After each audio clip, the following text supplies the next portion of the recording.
Years ago, I was reaching out, witnessing to a friend of mine, and he must have had a rough past, maybe a shady past, and I was, trying to get him to come to Christ, and he goes, "Well, I need to get my life cleaned up first," and I told him, let Christ do that, and kind of life went on. I'm still talking with him every time I seen him, and then I noticed, like, when he was talking around me, he'd catch cuss words halfway out of his mouth and change them.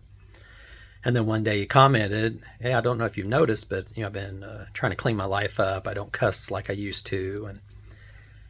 And again, I told him, about the gospel. It's about believing on Jesus Christ. It's not about you doing something, and you can't do enough to save yourself.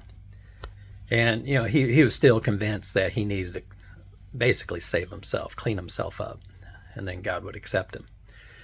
So I kind of played along with him, and I said, let's say hypothetically, from this day forward, you walk sin free. You're able to do this. But what do you do for the past 31 years? Who's going to cover those sins? And that kind of raised an eyebrow to him. He realized that if he was able to accomplish what he was after, he still had his past sins that he had to deal with, and there was no way for him to clean those up. So it doesn't matter what you've done. Just come to Christ, and let him do the cleaning in you.